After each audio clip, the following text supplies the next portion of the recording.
Hamas के कितने हिमायती हैं, वो कहां रहते हैं, क्या करते हैं, क्या चाहते हैं। गौर से देख लीजिए। London, Los Angeles, Texas, Paris, Sydney, Amsterdam, Brussels और कराची, इन शहरों में अचानक लाखों हमास प्रेमी कहां से आ गए। लंदन में किंग चार्ल्स प्रथम की मूर्ति पर चढ़कर कैसे हमास का झंडा गाड़ दिया। अमेरिका के लॉस एंजलिस और टेक्सास में कैसे हमास समर्थकों ने उपद्रव मचाया। ऑस्ट्रेलिया से फ्रांस और यूरोप तक कैसे हमास के झंडे लहराने लगे। हमास प्रेमियों के आगे वहां की पुलिस बेबस हो गई, जबकि ये देश हमास के आतंक का विरोध कर रहे हैं और इस बात का सपोर्ट कर रहे हैं कि इजराइल को अपनी रक्षा करने का अधिकार है। भारत की भी यही लाइन है। लेकिन यहां भी हैदराबाद, केरल, दिल्ली और मुंबई में हमास से हमदर्दी जताने की होड़ लगी है। कभी गाजा के लोगों का नाम लेकर, कभी फिलिस्तीन के साथ रिश्तों की दुहाई देकर इन शहरों में हमास के आतंकियों के पक्ष में रैलियां निकाली जा रही हैं। लेकिन यूपी में हमास के हमदर्द अंदर ही अंदर बिलबिला रहे हैं, मगर रैली निकालने और नारेबाजी की हिम्मत नहीं हो रही है, क्योंकि योगी महाराज का मैसेज लाउड एंड क्लियर है। हमास के जिन हमदर्दों ने योगी का मैसेज अब तक नहीं देखा, वो फिर देख लें। हमास के किसी हमदर्द को बख्शा नहीं जाएगा। योगी ने सभी जिलों के डीएम और पुलिस कप्तानों को क्लियर कट आदेश दे दिया है कि प्रधानमंत्री मोदी की लाइन से हटकर अगर कोई धर्म के नाम पर हमास जैसे आतंकी संगठन का समर्थन करता है तो उसके खिलाफ कड़ा एक्शन ले। वो पहले भी कह चुके हैं कि धर्म के नाम पर किसी को कुछ भी करने की इजाजत यूपी में नहीं है। पूरी दुनिया के अंदर वर्तमान में संघर्ष चल रहा है। कोई अफगानिस्तान से भाग रहा है, कोई यूक्रेन से भाग रहा है, कोई गांजा पट्टी से भी भाग रहा होगा। लेकिन दुनिया के अंदर अगर वास्तव में विश्व शांति की कोई गारंटी हो सकता है तो विश्व शांति की गारंटी केवल सनातन धर्म हो सकता है और भारत हो सकता है, बाकी कोई और नहीं हो सकता। यही कारण है जब आज दुनिया के अंदर संकट आ रहा है तो संकट के समय हर देश, हर धर्मावलंबी, दुनिया का हर पीड़ित मानव भारत की तरफ बड़ी आशा भरी निगाहों से देख रहा है। प्रधानमंत्री मोदी जी की ओर बड़ी आशा भरी निगाहों से देख रहा है। उसे विश्वास है भारत ही फिर से, उसके लिए आस बनेगा, भारत ही फिर से एक विश्वास बनेगा। और भारत की आस और विश्वास के साथ जब भारत की 140 करोड़ की आबादी जुड़ती है तो यह दुनिया की एक ताकत बनती है, दुनिया की एक ताकत। और योगी जब कहते हैं तो जमीन पर एक्शन दिखता है। यूपी में हमास के हमदर्दों की अकल ठिकाने लगाने का काम तेजी से चल रहा है। ये तस्वीर लखीमपुर में तैनात एक खाकी वाले की है। यूपी पुलिस के इस सिपाही का नाम सुहेल अंसारी है। वो यूपी पुलिस की नौकरी करता है, लेकिन उसका दिल हमास के आतंकियों के लिए धड़कता है। सुहेल अंसारी हमास के आतंकियों के लिए चंदा देने की अपील कर रहा है। अपने फेसबुक पेज पर उसने डोनेशन देने की मांग की है। वो अपनी पोस्ट में एक पोस्टर लगाता है जिसमें साफ लिखा है कि हमास के समर्थन में एक रीपोस्ट करने वालों को $1 मिलेगा। वो अपनी पोस्ट में लिखता है कि अब तक 82,61,324 रुपए का चंदा वसूल कर चुका है। इसका मतलब समझते हैं आप? वो सिर्फ हमास के लिए चंदा उगाही नहीं कर रहा है, वो सोशल मीडिया में हमास के लिए मुहिम चला रहा है। पुलिस की वर्दी पहनकर आतंकी संगठन को सपोर्ट करने वाले सुहेल अंसारी को योगी सरकार ने सही जगह दिखा दी है। उसे सस्पेंड कर जेल भेज दिया गया है। लखीमपुर खीरी जनपद में पिछले 2-3 दिनों से एक सोशल मीडिया पे एक वायरल हो रहा था कि फिलिस्तीन के संबंध में एक सिपाही द्वारा अच्छी तरह उसको सपोर्ट किया गया है। चंदा मांगने का तथ्य प्रकाश में आया था। इसका संज्ञान लेते हुए पुलिस अधीक्षक महोदय द्वारा इस विषय पर एक जांच बैठा दी गई थी और उसी क्रम में जांच के क्रम में आज उस आरक्षी को निलंबित कर दिया गया है। अब जरा हमास के एक और हिमायती को पहचान लीजिए। समी उल्ला नाम के इस हमास के हिमायती की पोस्ट की 3री, 6वीं और 7वीं लाइन पर गौर कीजिए। वो हमास को आतंकी संगठन मानने को तैयार नहीं है। वो हमास के समर्थन में रैली करने को बेकरार है।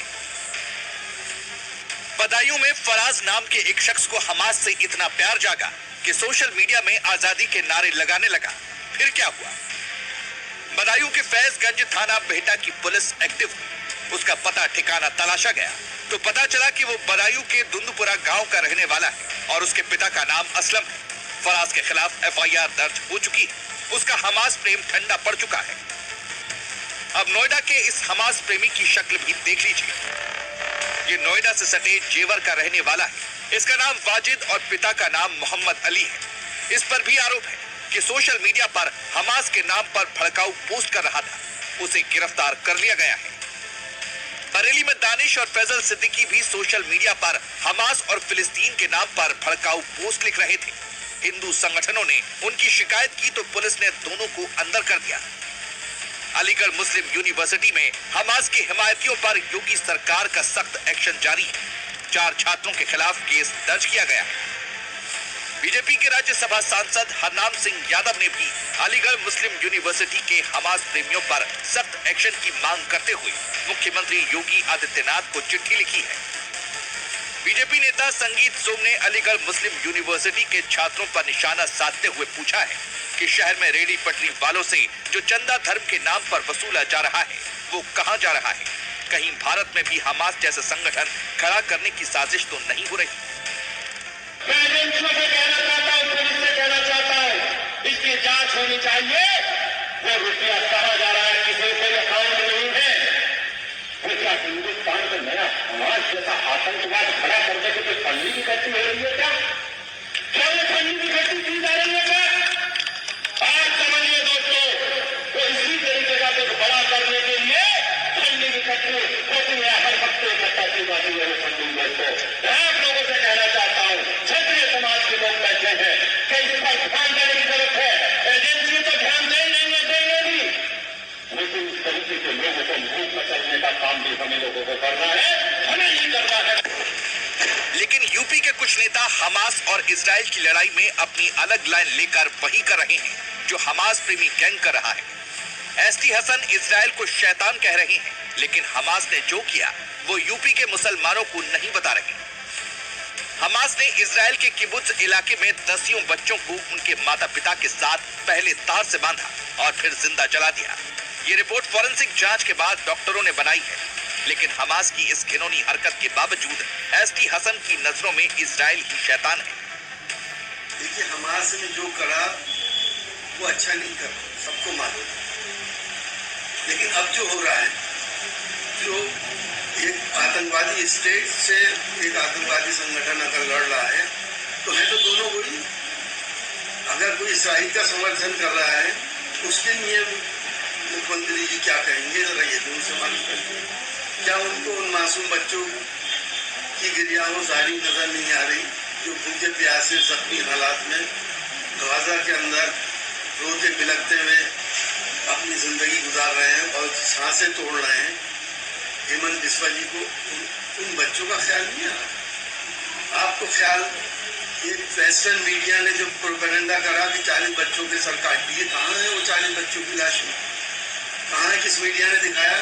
हमारा देश ने हमेशा फलस्तीन के मौक़िफ़ की हिमायत करी है, लेकिन आज हमें अफसोस है इस बात का कि हम UN में तो ये कह रहे हैं आज भी हम फलस्तीन के मौक़िफ़ की हिमायत करते हैं, लेकिन प्रधानमंत्री जी ने बहुत जल्दबाजी में 5 घंटे के अंदर इसराइल की हिमायत कर दी। बगैर सोचे समझे जो इंसान इस तरह की बॉम्बिंग करके मासूम बच्चे पहले के दिन याद दिला रहे हैं जब कानून।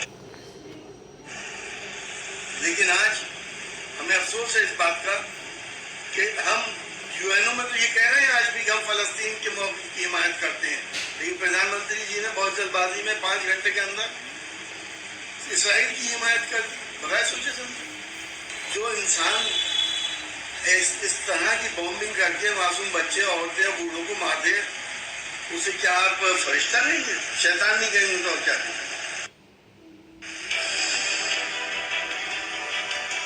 योगी ऐसे ही लोगों को एक्सपोज कर रहे हैं और यूपी की जनता को 2017 से पहले के दिन याद दिला रहे हैं जब कानून व्यवस्था पर पुलिस का राज नहीं माफिया का राज चलता था। गोरखपुर में योगी ने कहा कि हमास के हिमायती हो या माफियाओं के पैरोकार अब यूपी में किसी को छोड़ा नहीं जाएगा, उसके नतीजे 6 सालों में दिखाई देने लगे हैं। यूपी में कानून व्यवस्था ठीक होने से रिकॉर्ड निवेश आ रहा है। 1 करोड़ 10 लाख युवाओं को रोजगार की गारंटी है। अब रोजगार के लिए यूपी के लोगों को पलायन नहीं करना पड़ेगा।